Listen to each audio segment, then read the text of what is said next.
Bonjour et bienvenue sur Classe de français. Dans cette vidéo, nous allons apprendre à identifier la classe grammaticale d'un mot. Avant de commencer, il est important de bien distinguer la classe grammaticale d'un mot et sa fonction grammaticale dans la phrase. La classe grammaticale d'un mot représente son identité, tandis que la fonction grammaticale, elle, indique le rôle que ce mot joue dans la phrase. Prenons un exemple. Le prof explique la leçon. J'ai rencontré le prof. Comme vous pouvez le constater, le mot prof apparaît dans les deux phrases. Sa classe grammaticale reste la même. C'est un nom commun. En revanche, sa fonction grammaticale change.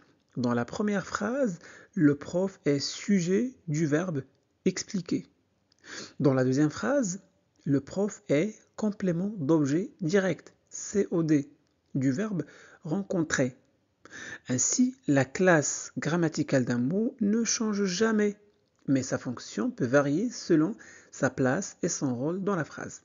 Sans plus attendre, voyons tout de suite les différentes classes grammaticales. En français, on distingue deux grands types de classes grammaticales. Les mots variables et les mots invariables. Les mots variables changent de forme selon le genre, le nombre ou la personne. On en compte 5 principales catégories. Les noms, les déterminants, l'adjectif, les pronoms et les verbes. Les mots invariables ne changent jamais de forme, peu importe le genre, le nombre ou la personne. Il en existe 4 grandes catégories. Les adverbes, les prépositions, les conjonctions et les interjections. Nous allons regarder plus en détail chaque classe grammaticale. Commençons par les noms. Un nom ou substantif est un mot qui désigne un être, un objet, une action, une idée. Voilà, prenons quelques exemples. Garçon, vélo, travail, courage. Comme vous pouvez le voir, ces mots appartiennent tous à la classe grammaticale du nom. Très bien. 12e classe grammaticale, le déterminant. Le déterminant est un mot placé devant le nom. Il sert à préciser son genre ou son nombre. Prenons quelques exemples. Le garçon, mon travail, cette fille. Eh bien, comme vous le voyez, ces petits mots font tous partie de la classe grammaticale du déterminant. Alors, en français, il existe plusieurs types de déterminants. Voyons-les ensemble. D'abord, nous avons les articles définis. Le, la et l'apostrophe les. Ils désignent quelque chose de connu ou déjà mentionné. Ensuite, nous avons les articles indéfinis. Un, une, des. Ils parlent de quelque chose de non précisé.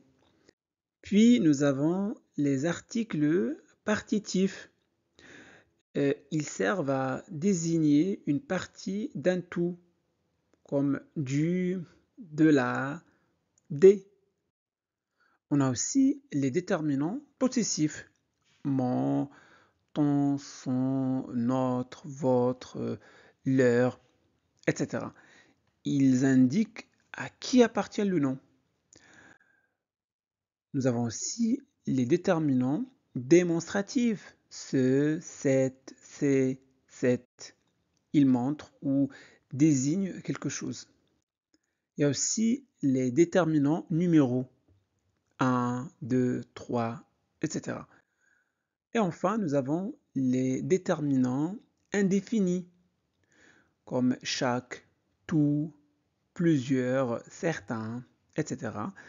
Ils désignent quelque chose de façon générale ou imprécise. Passons maintenant à la troisième classe grammaticale variable, à savoir l'adjectif qualificatif. L'adjectif qualificatif est un mot qui accompagne un nom pour donner une précision, exprimer une qualité ou décrire quelque chose. Par exemple, un chat noir, une grande maison ou un élève sérieux. C'est bon? Parfait. Continuons avec la quatrième classe grammaticale variable, les pronoms. Alors, un pronom, en fait, est un mot qui remplace un nom ou un groupe nominal afin d'éviter les répétitions dans une phrase. Prenons quelques exemples. Marie lit un livre, elle le lit. Ici, on a elle est un pronom personnel qui remplace Marie. Le est un pronom COD, il remplace un livre. On constate donc qu'il existe plusieurs types de pronoms en français. Alors, en fait, nous avons les pronoms personnels, je, tu, il, elle, nous, etc. Ils remplacent une personne ou une chose déjà connue. Nous avons aussi les pronoms possessifs, le mien, le tien, la sienne, le leur, la leur, etc. Ils indiquent la possession. Il y a aussi les pronoms démonstratifs, celui, celle, ce, ceci. Ils servent à désigner ou montrer quelque chose. Il y a aussi les pronoms relatifs comme que, qui, dont, auquel, duquel, etc. Ils introduisent une proposition subordonnée et remplacent un nom ou un pronom. Il y a aussi les pronoms interrogatifs comme qui, que, lequel, laquelle. Ils servent à poser une question. Les pronoms indéfinis, ils désignent quelque chose de non précis comme quelqu'un, personne, chacun, aucun, etc. Comme vous pouvez le constater, tous ces mots que je viens de présenter appartiennent à la classe grammaticale du pronom. Voilà, passons maintenant à la cinquième classe grammaticale variable, les verbes.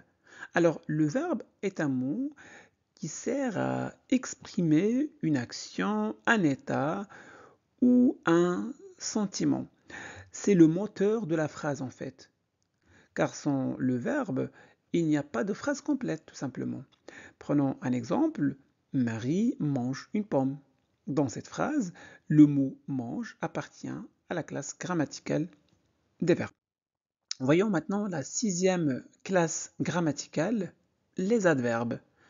À noter que cette classe est invariable, c'est-à-dire qu'un adverbe ne s'accorde jamais. Mais alors, qu'est-ce qu'un adverbe? Tout simplement, un adverbe est un mot qui sert à modifier ou préciser le sens d'un verbe, d'un adjectif ou d'un autre adverbe. Par exemple, elle court vite, il est très gentil. Donc, vite précise le verbe courir. Très modifie l'adjectif gentil. C'est bon? Nous avons plusieurs types d'adverbes. Les adverbes de quantité, comme beaucoup, trop, assez, et les adverbes de lieu, comme ici, là-bas, partout, ailleurs, etc. Les adverbes de temps, comme hier, demain, maintenant, souvent, etc. Les adverbes de manière, comme bien, mal, rapidement, doucement. Les adverbes de but, comme pour, afin que, etc. Parfait. Voyons maintenant la septième classe grammaticale, à savoir les prépositions, comme à, de, pour, sans, avec, chez, sur, sous, entre. Alors, on emploie ces prépositions pour, bien sûr, introduire un complément et à relier les mots entre eux dans une phrase. Voyons à présent la huitième classe grammaticale, à savoir les conjonctions. Les conjonctions, en fait, sont des mots invariables qui servent à relier et organiser les mots ou les phrases afin que le sens soit clair et logique. On distingue deux types de conjonctions, les conjonctions de coordination comme mais, ou, et, donc, ornicar, ces conjonctions permettent de relier des éléments de même nature. Et les conjonctions de subordination comme parce que, lorsque, bien que, etc. Donc, ces mots sont essentiels pour structurer correctement une phrase et en clarifier le sens. C'est bon? La dernière classe que nous allons voir est les interjections. L'interjection est un mot invariable qui sert à exprimer une émotion, une réaction ou un sentiment de manière spontanée. Par exemple, oh, ah, zut, bravo, ouf. Voilà. Maintenant, passons à un exercice d'application pour vérifier vos connaissances sur les classes grammaticales. Pour chaque phrase, identifiez la classe grammaticale de tous les mots. Alors, nous avons 5 phrases. Vous allez identifier la classe grammaticale de tous les mots. C'est bon? Donc, appuyez sur pause pour faire l'exercice, puis relancez la vidéo pour découvrir les bonnes réponses. Vous êtes prêts? C'est parti. On commence avec la première phrase. Le chien court vite dans le jardin. Alors, on va identifier la classe grammaticale ou la nature de chaque mot. Commençons par le. Le est un déterminant, un article défini. Il précise le nom, chien. C'est bon? Parfait. Chien est un nom commun. C'est un nom commun, variable. Il désigne un être. Court, c'est le verbe courir, donc la classe grammaticale de ce mot est un verbe. Vite, vite en fait c'est un adverbe. Il précise comment le chien court. Il court vite. Dans est une préposition. Le est un déterminant. Et enfin, jardin est un nom commun. C'est bon? Passons. Voyons maintenant la deuxième phrase. Marie et Paul mangent une pomme. Commençons par le mot Marie. Sa classe ou sa nature est un nom propre. Et est une conjonction de coordination. Paul est un nom propre. Mange est un verbe. Une est un déterminant. Et pomme est un nom propre. Pardon, est un nom commun. Troisième phrase. Ah, quelle belle journée! Ah, oui, très bien. Ah est une interjection. Voilà, cette interjection exprime la surprise ou l'émotion. Quelle, c'est un déterminant exclamatif. Belle est un adjectif qualificatif. Journée est un nom commun. C'est bon? Quatrième phrase. Je pars demain pour la montagne. Je est un pronom personnel. Par est un verbe. Demain est un adverbe. Pour est une préposition. La est un déterminant. Et enfin, montagne est un nom commun. Quand je dis déterminant, on peut dire un déterminant ou un article défini. C'est bon? Très bien. Dernière phrase. Il a acheté 3 livres et 2 stylos. Il est un pronom personnel. A acheté est un verbe composé. 3 est un déterminant numéral. Livre est un nom commun. Et est une conjonction de coordination. 2 est un déterminant numéral. Et enfin, stylo est un nom commun. C'est bon? Parfait. Donc voilà pour aujourd'hui. J'espère que cette vidéo vous a plu. Si c'est le cas, faites-le savoir en laissant un petit j'aime. Vous pouvez partager cette vidéo avec vos amis pour les aider à progresser en français.